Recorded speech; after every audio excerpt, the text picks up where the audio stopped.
क्या आपने कभी गौर किया है कि किसी को $10 का नोट देना कितना आसान है? आप उन्हें देते हैं, अब वह उनके पास है और आपके पास नहीं। सीधा सादा। लेकिन जब आप वही $10 डिजिटल रूप में भेजते हैं तो आपको एक देखरेख करने वाला चाहिए, जैसे बैंक, क्रेडिट कार्ड कंपनी या पेपाल जैसी ऐप, जो यह सत्यापित करे कि आपके पास पैसे हैं और आपके लिए उन्हें ट्रांसफर करे। ये बिचौलिए फीस लेते हैं, वे आपका खाता फ्रीज कर सकते हैं और अगर उनके सर्वर डाउन हो जाएं तो कोई भी पैसा ट्रांसफर नहीं कर सकता। लेकिन क्या हो अगर कोई ऐसा तरीका हो जिससे आप पैसे, कॉन्ट्रैक्ट्स या डेटा जैसी चीजें डिजिटल रूप में भेज सकें, वो भी बिना किसी देख रेख करने वाले के? यही ब्लॉकचेन है। और नहीं, ये सिर्फ बिटकॉइन के बारे में नहीं है। आइए मैं इसे आसान भाषा में समझाता हूँ। कल्पना कीजिए कि एक पारंपरिक डाटाबेस जैसा कि आपका बैंक इस्तेमाल करता है, वह एक माइक्रोसॉफ्ट वर्ड फाइल की तरह है जो एक कंप्यूटर पर सेव है। सिर्फ बैंक के पास उसका पासवर्ड है। अगर उन्हें आपका बैलेंस बदलना है तो वे फाइल खोलते हैं, नया नंबर टाइप करते हैं और सेव कर देते हैं। आपको भरोसा करना पड़ता है कि वे कोई गलती नहीं करेंगे या हैक नहीं हो जाएंगे। अब कल्पना कीजिए कि ब्लॉकचेन एक साझा गूगल स्प्रेडशीट की तरह है, लेकिन यह स्प्रेडशीट खास है। सबसे पहले हजारों लोग एक ही समय में अपने कंप्यूटर पर यह स्प्रेडशीट खोले हुए हैं। हर किसी के पास इसकी एक जैसी कॉपी है। दूसरा, कोई भी पहले से लिखी गई चीज को न तो डिलीट कर सकता है और न ही एडिट कर सकता है। आप केवल नीचे नई लाइनें जोड़ सकते हैं। इसका मतलब है कि इतिहास को कभी भी दोबारा नहीं लिखा जा सकता। और तीसरा, सभी लोग नई लाइनें जुड़ते हुए रियल टाइम में देख सकते हैं। अगर कोई धोखा देने की कोशिश करता है, जैसे एक लाइन जोड़ता है जिसमें लिखा है मेरे पास $1 मिलियन हैं, तो बाकी कंप्यूटर तुरंत गणना जांचते हैं, देखते हैं कि यह झूठ है और उसे अस्वीकार कर देते हैं। यही है ब्लॉकचेन। यह एक साझा डिजिटल रिकॉर्ड बुक है जिसकी जिम्मेदारी किसी एक के पास नहीं है, लेकिन जिसे हर कोई देखता है। तो इसे ब्लॉकचेन क्यों कहा जाता है? कल्पना कीजिए एक कांच के डिब्बे की।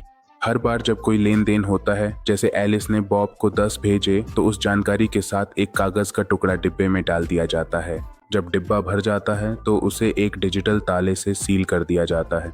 ये भरा डिब्बा वही है जिसे हम ब्लॉक कहते हैं। सील होने पर इसे पिछले डिब्बे से जोड़ते हैं। अब आपके पास ब्लॉकों की श्रृंखला है, इसलिए इसे ब्लॉकचेन कहते हैं।